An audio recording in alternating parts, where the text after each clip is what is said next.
अरे भाई चंपक, कहाँ थे यार तुम इतने दिन तक? संदीप भाई, मैं दुबई गया था घूमने। अरे वाह, क्या क्या देखा फिर वहाँ पर? अरे मत पूछो संदीप भाई, मैं तो यार दुबई को देखकर दंग रह गया। अभी तक खुमार उतरा नहीं है दुबई का। यार हमारे देश में ऐसा कोई शहर सरकार क्यों नहीं बनाती जो दुनिया के लिए मॉडल बने? अरे भाई, सरकार देश भर में कई स्मार्ट सिटीज बना रही है।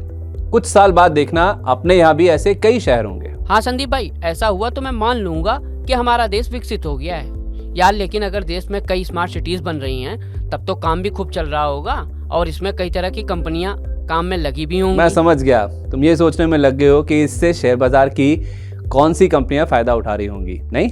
हाँ संदीप भाई, मुझे तो इसमें काफी अवसर दिख रहा है। तुम्हें पता है ऐसी किसी कंपनी के बारे में जो स्मार्ट सिटी के लिए काम कर रही है? जरूर भाई, चलो आज मैं तुम्हें एक डार्क हॉर्स शेयर है ओरियन प्रो सोल्यूशन लिमिटेड, उसी के बारे में बताता हूँ। ये स्मार्ट सिटी सेगमेंट में एक एस्टैब्लिश प्लेयर है।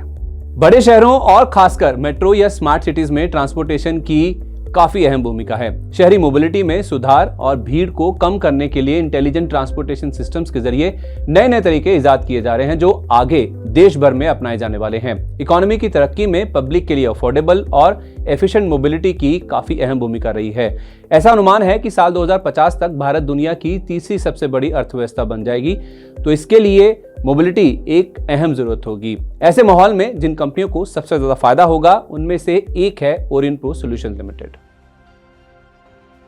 Orion pro solution transaction banking platform, customer experience, smart city and smart transportation experience जैसे फील्ड को बिजनेस सोल्यूशन प्रोवाइड करती है।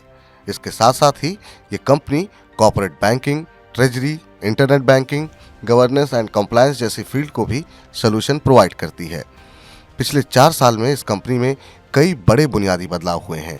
मैनेजमेंट ने इस कंपनी को सॉफ्टवेयर सर्विस से सॉफ्टवेयर प्रोडक्ट्स कंपनी में ट्रांसफॉर्म कर दिया है। Company retail banking, wholesale banking और ट्रेजरी एंड कैपिटल मार्केट्स को आईपी बेस्ड सोल्यूशन मुहैया कराती है। Orion pro smart city segment में एस्टेब्लिश्ड प्लेयर है। कंपनी कई प्रकार के सरकारी विभागों के साथ सिस्टम इंटीग्रेशन और एनालिटिक्स की मदद से स्मार्ट सिटीज और स्मार्ट सर्वेलेंस बनाने पर काम करती है। संदीप यार, ये तो तुमने काफी विस्तार से बता दिया कि कंपनी करती क्या है, लेकिन कंपनी का कारोबार कैसा चल रहा है? आगे के लिए कुछ ऑर्डर बुक है भी कि नहीं? कैसी बातें कर रहे हो यार चंपक। देखो, वित्त वर्ष 2023 की तीसरी तिमाही यानी दिसंबर 2022 के अंत तक कंपनी के पास 760 करोड़ रुपए की ऑर्डर बुक थी। ऑर्डर बुक का 50% से ज्यादा हिस्सा भारत से, 30% से ज्यादा हिस्सा एशिया पैसिफिक से और करीब 7% हिस्सा अमेरिका से आता है। साल 2030 तक ग्लोबल शेयर्ड मोबिलिटी का मार्केट साइज बढ़कर 731.5 अरब डॉलर होने का अनुमान है।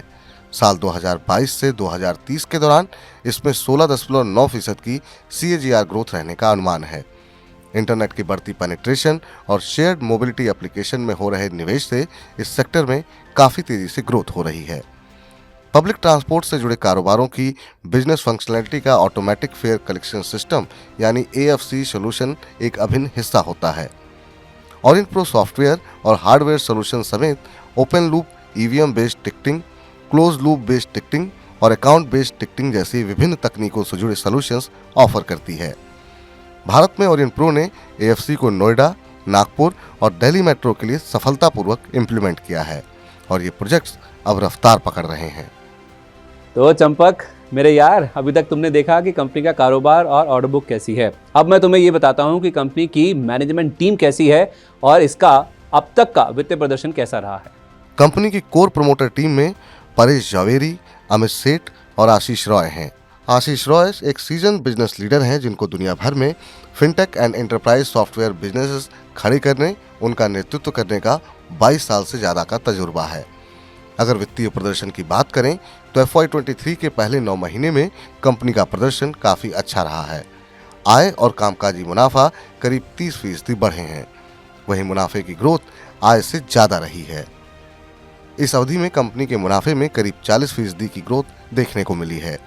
आगे आय में 25 से 30% की बढ़त और 22 से 23% के कामकाजी मार्जिन हासिल करने को लेकर कंपनी का मैनेजमेंट काफ़ी कॉन्फिडेंट है।